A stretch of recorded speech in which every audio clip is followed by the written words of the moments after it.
Hey everybody, Will Hamilton, Jan Ozu. Guys. And we are going to teach you how to crush some short balls in this video. I actually call this the grip it and rip it drill you are about to see. This is actually sort of a sneak peek of some of the stuff we teach in Tennis RX. This is a segment the members haven't even seen yet because it comes a little bit later on. This is a lot of fun. But yeah, this is a fun drill. So before we get to it, we need to go over this concept of regions you talk about. So let's walk through that. I'm just going to draw them up here, and you can explain as I go. So you got region 1. Region 1 is where most of the rec players tend to spend most of their time. They practice in region 1. They're comfortable in region 1. They stay in region 1, and region 1 is basically home. Yep, just behind the baseline. Behind the baseline, and okay. they feel very comfortable there usually. Region 2 is, you start to get balls that you can take advantage of, and most of the time people actually don't even take advantage of it. They stay in region 2 and then go back to region 1 after they hit their shot. No man's land, tricky land. area for some people. Mostly tricky. And yep, and then we got region 3. Region 3 is where you would probably put away a lot of your short balls. Okay, but again, if you're not comfortable in 2, 3 is not going to feel so comfortable either. Essentially the transition game is broken down into 2 parts. Okay. Because it's a very long, the distance is quite long. So instead of just having 1, 2, 3, we've broken it down into 2 and 3 here, because what you get here is definitely not as comfortable as what you would get here. So in region 2, you might still be hitting maybe through the court more versus 3, where you could maybe angle it. The court looks totally different in 2 and in 3. Okay. And then we, of course, have region 4. 4 is, where you would want to be to close the point, volleys and such, basically. Well, and so now that we understand what these regions are, again, 1, 2, 3, and 4, let's get to this drill. This one, like we talked about, really fun because, as you're going to see, I'm trying to hit the ball as hard as possible. And it really works on the dynamic footwork, walking step, hopping step. It really works on your ability to to crush these short balls, which is a tough shot for a lot of rec players. And there's a stamina element also that needs to be developed as you are, gaining power, getting more accuracy. You also have to be able to sustain the intensity of the exercise. So, that's an element that's really valuable. And I was watching the clips of it. At the end, we're trying to have a discussion, and I'm kind of like, oh, I mean, you hit 10, 20 balls at Mach 3 like that, moving in and out. You're going to feel the difference. You're going to feel your lungs. So. All right, let's get to it, guys. Okay, well, so we are going to expand a little bit from the region concept, okay? And what I want you to do is I want you to become what I call the punisher. So from each one of those regions, I really want you to go for it and figure out what trajectory your racket has to go through to be able to keep the quality of your shot at high speed with still a lot of control to spare. So basically I'm learning how to really hit out, Correct. But at different areas of the court. So the way I swing here is going to be a little bit different from here, a little bit different the closer I get, and then all the way up to net. But I'm always still trying to blast the ball, essentially. Absolutely, because your shot selection is different from region to region. And I think a lot of people make the mistake of trying to apply, their technique that they apply here everywhere around the court, but at the net, because that becomes an obvious volley. Sure. But somewhere in the middle, there's a lot of different shots that everybody has to get comfortable with. And they look very different than the shots that we commonly use back here. Okay? So since it's always a question of going faster, bigger, I want you to concentrate on your bigger ball over there, but still try to figure out what is the proper track. All right. The proper trajectory your racket has to follow. follow. So are you going to pull me in after a couple at one depth? Correct. Okay. Okay, and obviously there's always an element of accuracy. Okay, so I want you to concentrate on those balls. And if you feel like it, you can also alternate between the right and the left, short and deep, and then obviously, the cool red ball in the middle. All right, let's do it. Okay. All right, let's go. That's it. Very good. And you can use modern footwork. Excellent. Excellent. So you notice that from the back, you're using an accelerated version. Very good. A ripped version of your forehand. That looks great. Okay. All right. Excellent. Little hopping step there. Excellent. Come on. All right. That's excellent. Now you're going to move up a region. All right. So I'm Okay, going to be here. Correct. Now you're in region 2. And from region 2, I want you to start to do the same. Very good. Very good. Excellent. Again. All right. You might want to start to use some walking steps as well. All right. There. That's it. Ooh. Okay. Good. Sorry. Excellent. And if I back you up, just take it in the air. Like, All right. don't back up. Good.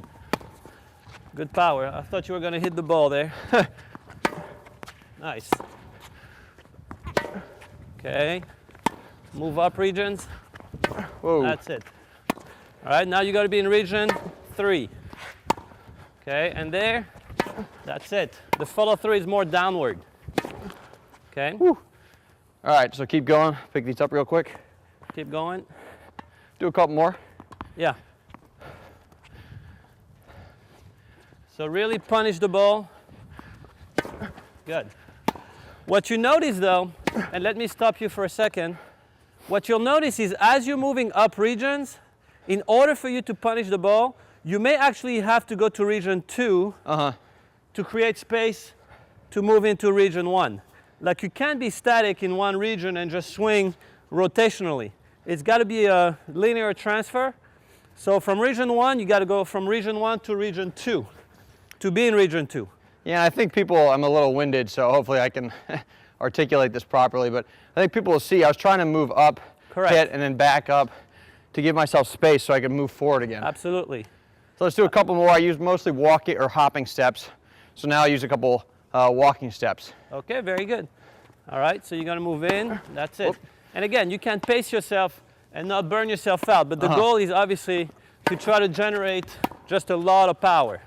Okay, there's the walking step. Very good. And in my case, I'm going to back up to control your overwhelming power here. There you go. Come on, you move back to move up. Very good. Okay, you go to zone region 3. Very good. Go to region 3. Very good. Come on, in the air. Up. Okay, come on, region 3. That's it. Come on, region 3. That's it. Come on, region 3. That's it. Come on, region 3. Excellent. That's a very good way to work on being a punisher, okay? Is walk up different regions and start to really go at it. Technically speaking, your form started this way and ended up that way as Yep. you got closer. Yeah, a little more windshield wiper, trying to get more topspin there at the end, so I was coming over the ball a little bit more. Absolutely, and I you need a want to water work break. on you want to work on consistency. Being winded is perfect because you're obviously working hard at it, and as you do it more and more, you got to get fitter and fitter. So that's great. Great. Yeah, y'all are gonna feel this if you do it and are moving up and back as much as I was. And as far as the distributor is concerned, this is also a great way to work on your defensive skills because I have to control all the power and all the juice that you put into that ball. So it's really hard for me as well to control your attacks, okay? And it's essential for someone to be well-rounded, work on being the punisher and also work on being the defender.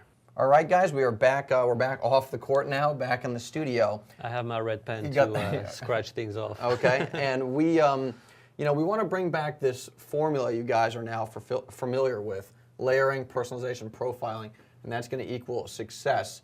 Because what we want to do now is really kind of teach you how the self-evaluation and the self-profile is going to help you improve as a tennis player. So you just saw me, taking some big rips at some short balls and developing that competency.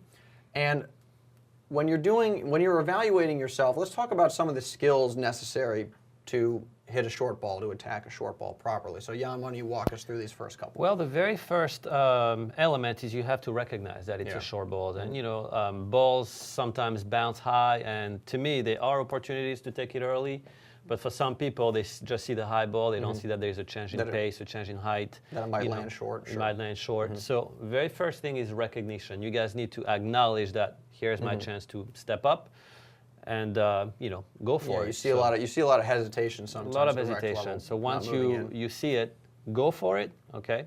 So that would be number one. Then you need to make sure that the footwork is appropriate. Yeah. Okay, because your regular close stance, neutral stance is definitely not going to get you to the ball on time. So you need to use more dynamic footwork. Okay. So this- footwork is key. So these are kind of pretty macro, and you could break this out into a subset of a bunch of different things. Exactly. So yeah, Exactly. again, broad concepts, but the dynamic footwork, walking, hopping, karaoke, inside step, all sorts of stuff going on there. Exactly. And just become familiar with them, get Yeah. comfortable with them, and certainly not hesitate. Okay, hesitation will get you in trouble. And then obviously as you get to the ball, you need to have the technical skills to be able to take the type of ball that you want to hit. So if the ball is really high, you need to be able to hit downward. If the ball is at your hip, then find a way to drive it, taking into consideration that the net now is closer to you and the court looks Yeah. different. So the quick Okay. thing we would say, and you've talked about this before, the technique you use actually said it in the on-court segment. The technique you use in Region 1, not the same as what you might use here. Exactly. So- And definitely here as well, Yeah, Region sure. 2 and Region 3 are very, very different in terms of, your opportunities and the type of technical skills that you guys have to develop to be able to be comfortable between the so two. just like footwork, the technique breaks out into a subset of all sorts of different Exactly. skills necessary as well. And then I'm going to let you discuss this connection Okay. because this is really powerful and you have a beautiful way to explain Yeah, it. this one is, I think especially if you understand this concept and you can start applying it, then it's going to have a huge impact in your game. And let's say that you play a point, and the point lasts 5 shots. Okay, so we're going to put you to start your serving. I'll just put an S. Then we're going to say you've got a rally ball, just baseline ball, rally ball. And then you have a short ball, we'll go SB, and then you're going to come to net V for volley, then the point's over. So, the anatomy of a point, you can construct this however you want. Point could be longer, shorter, whatever. I'll go green. You can stay red. When most people work on their games, they're going to get out there and they say, okay, I'm going to work on my serve, and then they only work on the serve part, and the connection is serve to rally ball, or rally ball to short ball, and then also, you're coming to net. Precisely. Most people, we talked about earlier this people go to the ball machine or they'll work on any shot and they'll say I need to work on short ball, so they set it, and then they start taking rips on it. When you play a match, you need this connection. You need to go from the rally ball to the short ball, and you're not done once you hit the short ball. You got to come, unless you hit a winner, you got to come to net. So the connection is key to realize that you need all of this actually to execute. master, yeah. Exactly. And obviously, the short ball scenario is just one example. You could do, if you have a big serve, you could get rid of rally ball. It could be short ball instead.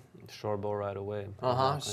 So you hit that serve, and then you got to work on taking advantage of the short ball, and then you The would famous fall it to 1-2 net. punch. Exactly. So again, most people focus on that one particular shot, and they And you don't. see it time and time again at the rec level when they practice, it's always one section of the game that they work on. They never really work on that connection that you so nicely described. This is huge, and this is really what the layering process, which we'll get to, and personalization process is all about. Is getting to this broader connection that will get you playing tennis at a high level.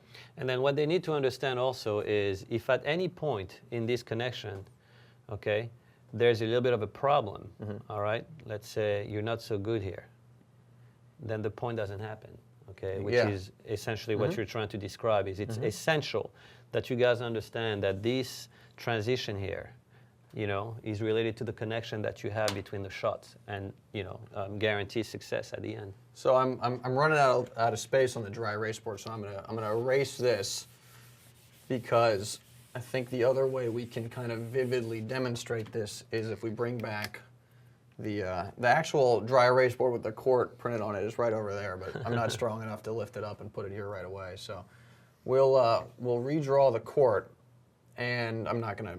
We'll just go region 1, and you got 2, 3, 4. This is probably a very, very clear example, I think, that most people will relate to. Is people either practice ground strokes, and then they come up to net and they hit some Practice volleys. volleys. And where is this connection? People don't practice that very often. That's why they go into a match, and this is where you hear rec players say, I get this short ball, I can't put it away, I always make mistakes. Because this is really a very different world, you know. So you have to work on it, you have to have the skills to be comfortable there, you know, the footwork that applies to it, you know, the vision that makes you successful. There's a lot here. Again, these are macro concepts that break out into smaller subsets. But that's why the grip it and rip it drill. Again, a lot of fun. I mean, that drill, do it, you're going to love it because you get to hit as hard as you can. And but the beautiful thing about that exercise as well is the person at the baseline who is feeding you those balls is working on these defensive skills as well. So it's not simply, I'm not working out if I'm here. Yeah. You know, you're working on a different set of skills.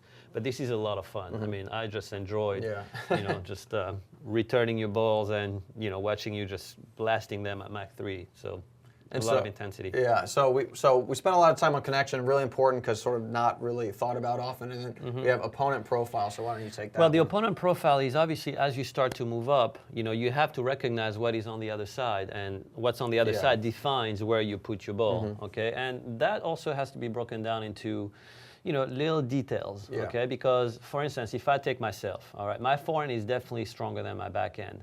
Now, that being said, I'm a better passer off the backhand side. Okay. So, someone would step on the tennis court and watch me play, okay, would feel very comfortable isolating the fact that I'm not as powerful on the backhand side.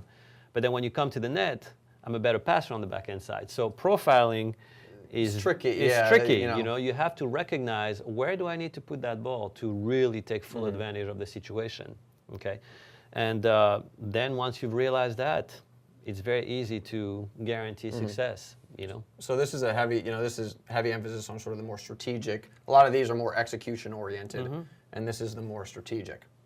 So the key, the broad principle here is, we'll dump this now. If we come back to the equation up here, when we were talking about the cycle of improvement a couple videos ago, we said, you actually kind of start by looking at yourself, and then you figure out here what piece is missing. You input that here, and then you use that to construct, the layered exercise, whatever it might be, and then this would be the on-court segment here where you are now isolating one of these particular skills and then tying it in. But the really important thing here when you're evaluating yourself is the evaluation needs to be accurate, because if you're for example, your technique, it might be fine. When you're on the ball machine, it might be great.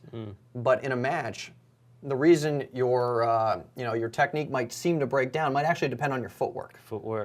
You're just off balance, and that's why it comes apart. Recognition also, because some people just get very defensive and they're really not looking for that short ball. So it's important to also take care of the recognition portion. Yeah, so you really have to be thoughtful, and you have to be accurate in terms of your self-profile, so that you're inputting the right information so that you can actually work on your game in the correct fashion so that it leads to more success and more improvement. All right, so that was some straight instruction right there. I hope you guys got a lot out of that. Again, that short ball drill, a lot of fun. So definitely apply that. But what we've done here, this type of thorough analysis combined with the on-court segments, is exactly how we teach you to play the game inside of TennisRx. So if you're interested in learning more about it, there's a video directly below this one that will walk you through every single module of the course. We'll explain exactly what you're going to get. So Jan and I really look forward to working with you, and we will see you soon.